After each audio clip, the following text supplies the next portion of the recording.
오늘 하나님께서 주신 말씀은 이사야 29장 1절에서 8절 말씀입니다. 이사야 29장 1절에서 8절 말씀입니다. 제가 봉독해 드리겠습니다. 슬프다 아리엘이여 아리엘이여 다윗이 진친 성읍이여 해마다 절기가 돌아오려니와 내가 아리엘을 괴롭게 하리니 그가 슬퍼하고 애곡하며 내가 아리엘과 같이 되리라. 내가 너를 사면으로 둘러 진을 치며 너를 애워 대를 쌓아 너를 치리니 내가 낮아져서 땅에서 말하며 내 말소리가 나직이 티끌에서 날 것이라. 내 목소리가 신접한 자의 목소리같이 땅에서 나며 내 말소리가 티끌에서 짓거리리라. 그럴지라도 내 대적의 무리는 세미한 티끌을 갖겠고 강포한 자의 무리는 날려가는 겨 같으리니 그 일이 순식간에 갑자기 일어날 것이라. 만군의 여호와께서 우레와 지진과 큰 소리와 회오리 바람과 폭풍과 맹렬한 불꽃으로 그들을 징벌하실 것인지 아리엘을 치는 열방의 무리 곧 아리엘과 그 요새를 쳐서 그를 공고하게 하는 모든 자는 꿈같이 밤에 환상같이 되리니 줄인 자가 꿈에 먹을지라도 깨면 그 속은 여전히 비고 목마른 자가 꿈에 마셨을지라도 깨면 곤비하며 그 속에 갈증이 있는 것 같이 시온산을 치는 열방의 무리가 그와 같으리라. 아멘. 오늘 이 본문을 보니까 예루살렘과 아수르를 이렇게 대조하면서 예루살렘은 비록 징벌을 받고 심판을 받을지라도 하나님이 여전히 붙들고 계시지만 이 아수르는 그들이 이기는 것 같지만 결국 하나님께서 그들을 패하게 만들어 주실 것이고 공허하게 만들어 주실 것이다 라고 말씀하고 계십니다. 이것이 어떻게 보면 하나님의 자녀가 갖는 큰 은혜와 복 아니겠습니까? 비록 막대기를 들어서 지금 예루살렘을 때리는 겁니다. 왜냐하면 오늘 말씀과 같이 해마다 절기를 지킵니다. 그런데 그 절기를 지키는 그 모습 속에서 경건의 모습은 있지만 경건의 능력이 나타나지 않는 겁니다. 그들이 해마다 절기를 지키면서 성막에 불이 꺼지지 않는 하나님께 예배를 드리는 그런 경건의 모습은 이어지고 있었어요. 그러나 하나님이 원하시는 삶의 예배가 드려지지 않고 있는 겁니다. 삶의 열매, 공의의 은혜와 인애와 자비가 흐르는 그러한 하나님의 나라가 예루살렘 가운데 이루어지고 있지 않는 안타까운 모습 속에서 오늘 슬프다라는 것이 두 번째로 이어지고 있는 것이죠. 슬프다라는 이 호의 하나님의 이 곡소리가 지금 경건의 모습은 있지만 경건의 능력이 없는 예루살렘에 아수르의 막대기를 치시면서 경고하고 있는 이 메시지를 저희들이 보게 되는 것이죠. 얼마나 안타깝습니까? 그럼에도 불구하고 하나님은 계속해서 예루살렘이 회복하고 돌아오기를 기다리고 있는 거예요. 아수르처럼 영원히 징벌하는 것이 아니라 언젠가는 돌아올 것이다 라는 하나님의 언약의 메시지가 계속해서 이 예루살렘을 붙들고 있다는 것을 알 수 있어요.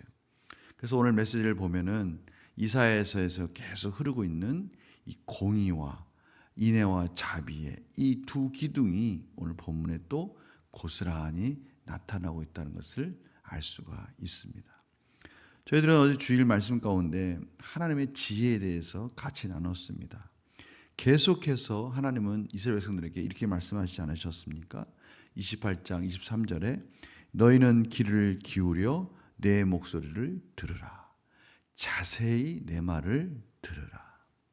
하나님은 계속해서 이스라엘 백성들을 향해서 하나님의 백성들을 향해서 내가 말하는 이 메시지를 들으라. 하나님의 말씀을 들으라. 자세히 들으라. 하나님은 사방에서 어느 상황이든 간에 끊임없이 계속해서 하나님의 자녀에 대해서 하나님이 원하신 뜻을 말씀하고 계신다는 거예요. 하나님의 지혜의 말씀을 계속해서 말씀해 주고 계세요. 오늘도 마찬가지 아닙니까? 예루살렘의 아수르의 막대기를 통해서 하나님께서 이스라엘 백성들아 돌이켜라, 슬프다 슬프다, 빨리 돌이켜야 된다라고 말씀해 주시는 것처럼 지금도 계속해서 하나님은 때로는 작대기로, 때로는 막대기로, 어제 말씀과 같이 소해양과 대해양과 같이 작은 나무는 막대기와 작대기로 타작을 하지만 또 때로는 도리깨로 타작을 하는 소맥과 대맥이 있습니다. 이러한 다양한 방법으로 농사를 짓는 농부의 모습, 농부의 지혜와 같이 하나님께서 때로는 저희들에게 막대기와 작대기로 말씀하시면서 정신 차려라. 지금 때가 악하다. 각 그 여러 가지 상황 속에서 하나님의 지혜의 소리를 때로는 예배 시간에 설교를 통해서 저희들이 잘 접하고 있는 미디어를 통해서 계속해서 말씀해 주시는 거예요. 그럴 때 저희들은 경건의 모습만 가지고 있는 것이 아니라 경건의 능력으로 하나님을 만나야 되는 겁니다. 예배 시간에 듣는 설교 시간에 듣는 말씀으로 좋은 말씀이구나. 그래. 하나님은 저런 분이시지. 그렇게 끝나는 것이 아니라 그 말씀이 내 말씀이 되고 나의 말씀, 나에게 주시는 하나님의 메시지가 되어서 그러한 예배의 모습만 있는 것이 아니라 삶에서 실제적으로 열매로 이어지고 결단으로 이어져서 변화가 이루어지고 하나님의 인격적 그러한 만남과 성숙이 이루어짐으로 인해서 하나님과의 뜨거운 그 응답이 우리 삶의 자리에서 이루어지면서 살아계신 하나님을 경험하는 것까지 나아가라고 말씀해 주시는 거예요. 경건의 모습만 있는 것이 아니라 경건의 능력으로 나아가라. 야고보서 1장 22절에서 25절에 보면 이 부분을 아주 잘 설명하고 있어요. 너희는 말씀을 행하는 자가 되고 듣기만 하여 자신을 속이는 자가 되지 말라. 저희는 말씀을 듣기만 하고 그래 참 좋은 말씀이야 하고 행하지 않으면 좋은 말씀이야 라는 것도 우리를 속이는 거라는 거예요. 정말 하나님의 말씀이라고 믿는다면, 정말 하나님을 경외한다면 실제적으로 말씀을 행해야 된다는 겁니다. 누구든지 말씀을 듣고 행하지 아니하면 그는 거울로 자기의 생긴 얼굴을 보는 사람과 같아서 제 자신을 보고 가서 그 모습이 어떠했는지를 곧 잃어버리거니와. 거울에 뭐가 묻었구나 라고 생각하고 나서 그래 이거 빨리 고쳐야지, 이거 지워야지 이렇게 생각을 하고 나서 깜빡한 겁니다. 무슨 의미가 있어요? 거울을 보는 의미가 없는 거죠. 거울을 볼 때는 거울을 보는 즉시 그것을 고치고 다시 깨끗한 모습으로, 흠이 있거나 그런 부분이 있으면 그것을 빨리 고치고 또 닦고 그렇게 해야 되는 거 아닙니까? 하나님의 말씀을 통해서 그래 하나님의 지혜가 나를 지금 이끌어주고 계시는구나. 하나님이 지금 나의 이러한 부분들을 이렇게 결단하라고 말씀하시는구나 라고 그것을 들었을 때 깨닫고 결단하고 바꿨을 때 그것이 거울을 보고 고치는 자와 같다는 거예요. 25절에 그래서 이렇게 마무리합니다. 자유롭게 하는 온전한 율법을 들여다보고 있는 자는 듣고 잊어버린 자가 아니요 실천하는 자니 이 사람은 그 행하는 일에 복을 받으리라. 복을 받는 겁니다. 저희들이 말씀을 듣고 말씀을 행할 때 저희들이 복을 받는 거예요. 하나님이 주신 은혜를 경험하는 겁니다. 하나님이 이거 고치라고 하셨구나. 하나님이 이러한 삶을 살라고 하시는구나. 그렇다면 이러한 삶을 한번 살아봐야지. 정말 하나님이 나와 동행하시면서 하나님의 놀라우신 역사를 이뤄가는지 한번 기도하고 결단하고 내 삶을 변화시켜 봐야지라고 했을 때 그 속에서 기적이 일어나는 겁니다. 세상의 방법이 아니라 하나님의 놀라운 경건의 능력이 나타나는 겁니다. 하나님이 나와 동행해 주시는구나. 하나님이 나와 함께 하시는구나.